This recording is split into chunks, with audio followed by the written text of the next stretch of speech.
శుభవార్త అన్ని రకాల తాజా చేపలు రొయ్యలు మరియు పీతలు దొరుకు ఏకైక స్థలం డకాన్ ఫిష్ ల్యాండ్స్ హోల్సేల్ మరియు రీటైల్ అమ్మకాలతో మీకోసం సిద్ధంగా ఉంది Deccan fish land. My address shop number 5 opposite Yellamma temple Balkampet road Hyderabad.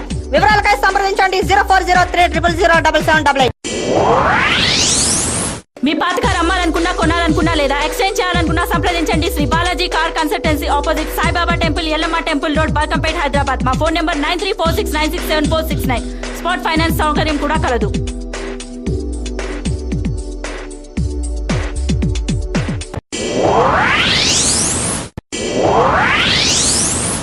आम आदमी पार्टी के नेता अरविंद केजरीवाल रविवार को पूरी जोश में ऐलान किया कि वे दिल्ली चीफ मिनिस्टर शीला दीक्षित के खिलाफ जहां से भी असेंबली चुनाव के लिए ठहरेंगी, केजरीवाल भी वहीं से शीला दीक्षित के खिलाफ के लिए चुनाव लड़ेंगे। यह फैसला कल आम आदमी पार्टी कार्यकर्ता सम्मेलन में लिया गया। कुछ देर बाद अरविंद केजरीवाल ने दिल्ली बीजेपी यूनिट चीफ विजय गोयल को भी अपना निशाना बनाया।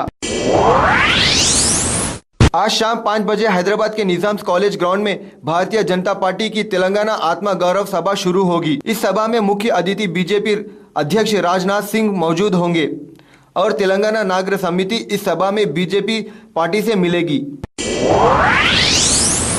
कल एमपी भवन में सीपीआई नेता सी रामलू ने अपने बयान में कर्मचारियों के बारे में कहा कि आंध्र प्रदेश राष्ट्र में 6 लाख से अधिक कर्मचारी गवर्नमेंट कंपनीज में कॉन्ट्रैक्ट और आउटसोर्सिंग में काम कर रहे हैं। सी रामलू ने सीपीआई पार्टी के तरफ से सरकार से मांग की कि कॉन्ट्रैक्ट और आउटसोर्सिंग कर्मचारियों को परमानेंट एम्प्लॉयज बनाएं, उनके वेतन बढ़ाएं, ईएसआई, पीएफ और पेंशन की सुविधाएं दे।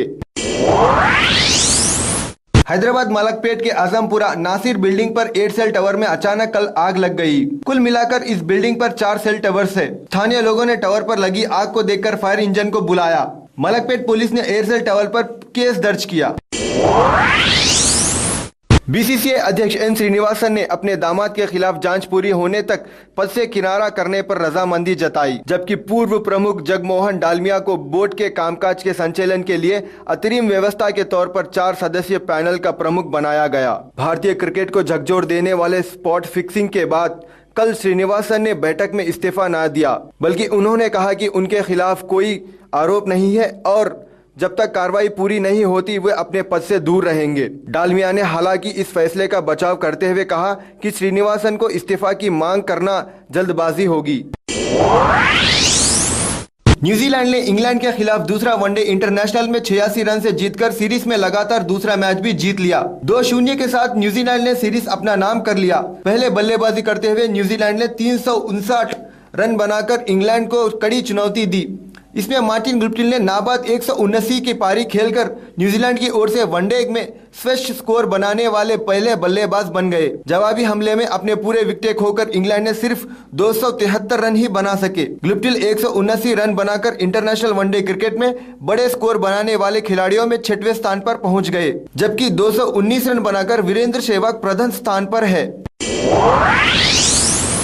कल हैदराबाद वरंगल राष्ट्रीय सड़क पर रायगिरी गांव में लारी और ऑटो एक दूसरे से टकराकर 3 लोगों की मौत और 3 लोग बुरी तरह घायल हो गए। इस दुर्घटना में मरने वाले लोगों का नाम वीरैया, एल्लम्मा और वेंकटेश है। वीरैया और एल्लम्मा दुर्घटना स्थान पर ही अपने प्राण गंवा दिए। हॉस्पिटल के रास्ते में वेंकटेश की मौत हो गई और ये लोग वरंगल के रहने वाले थे और बाकी घायल लोगों को गांधी हॉस्पिटल में भर्ती करवाया गया।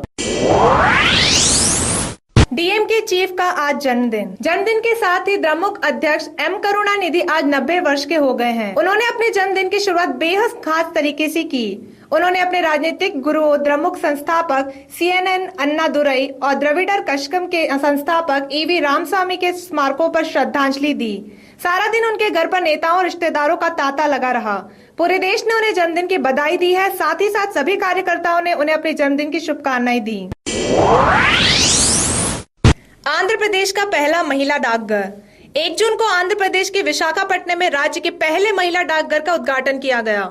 एमवीपी कॉलोनी में स्थित डाकघर राज्य के केंद्रीय मंत्री किली कृपरानी द्वारा किया गया।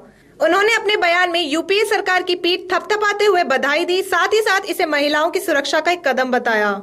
जल्द ही 4 और महिला डाकघर खोले जाने के आसार हैं। ये डाकघर नारायणगुड़ा, विवेकानंदा नगर, आंध्रा महिला सभा और विद्याधर में खोले जाएंगे। ये डाकघर 6 सदस्यों की टीम से चलाए जाएंगे, जिसमें मनी ट्रांसफर, स्पीड पोस्ट, ई पेमेंट आदि जैसे सभी महत्वपूर्ण काम किए जाएंगे। चौहान बंधे विवाह के बंधन में। स्पॉट फिक्सिंग के मुख्य आरोपी अंकित चौहान का आज विवाह संपन्न हो गया।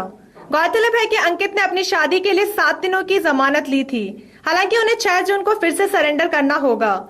अंकित के साथ एस श्रीशांत और अजित चंडेला को भी स्पॉट फिक्सिंग के मामले में आरोपी पाया गया था।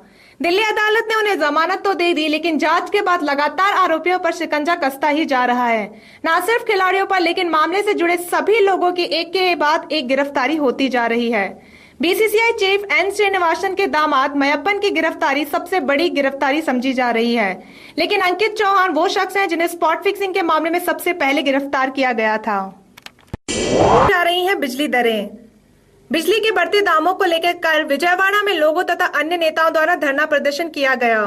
धरने के दौरान टीडीपी लीडर उमा महेश्वर राव और अन्य पार्टी नेताओं ने सिग्नेचर कैंपेन किया।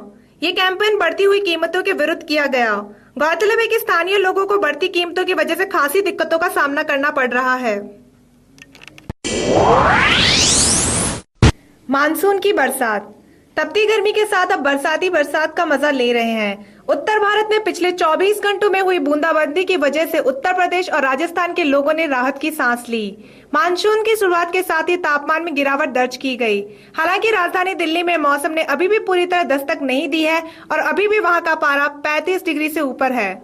अगर राजस्थान की बात करें तो बूंदाबांदी के बावजूद भी गर्मी ने अपना दबदबा जमाए रखा। राजस्थान के बीकानेर का सबसे अधिकतम तापमान रहा, जो कि 45 डिग्री 6 डिग्री सेल्सियस दर्ज किया गया। अगर ऊपरी राज्यों की बात करें जैसे हिमाचल प्रदेश, चंबा आदि में बरसात के साथ ओले पड़ने की खबर है। ये जवानी है दीवानी का शानदार प्रदर्शन। 31 मई को रिलीज हुई ये जवानी है दीवानी को देखने वाले दर्शकों की संख्या कम ही नहीं हो रही है।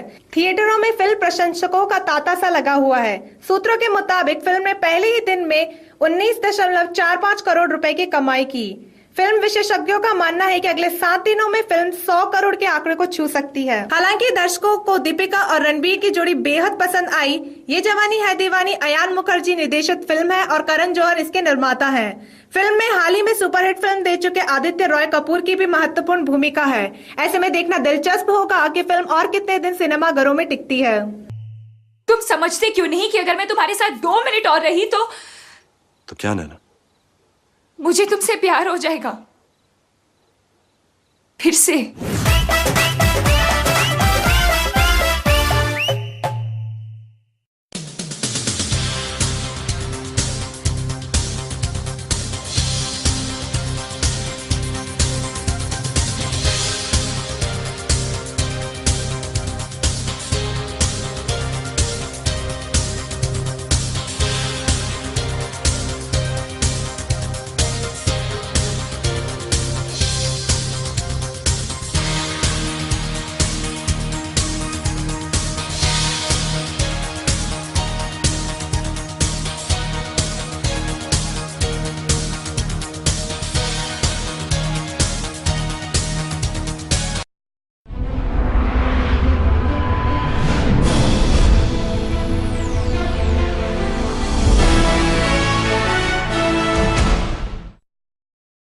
మాంసాహారులకు శుభవార్త. అన్ని రకాల తాజా చేపలు, రొయ్యలు మరియు పీతలు దొరుకు ఏకైక స్థలం డకాన్ ఫిష్ ల్యాండ్స్. హోల్సేల్ మరియు రీటైల్ అమ్మకాలతో మీకోసం సిద్ధంగా ఉంది డకాన్ ఫిష్ ల్యాండ్. మా address shop number 5 opposite Yellamma temple, Balkampet road, Hyderabad. వివరాలకై సంప్రదించండి 0403000088. మీ పాత కార్ అమ్మాలనుకున్నా, కొనాలనుకున్నా లేదా ఎక్స్చేంజ్ చేయాలనుకున్నా సంప్రదించండి Shri Balaji car consultancy opposite Saibaba temple, Yellamma temple road, Balkampet, Hyderabad. మా ఫోన్ నెంబర్ 9346967469. స్పాట్ ఫైనాన్స్ సౌకర్యం కూడా కలదు.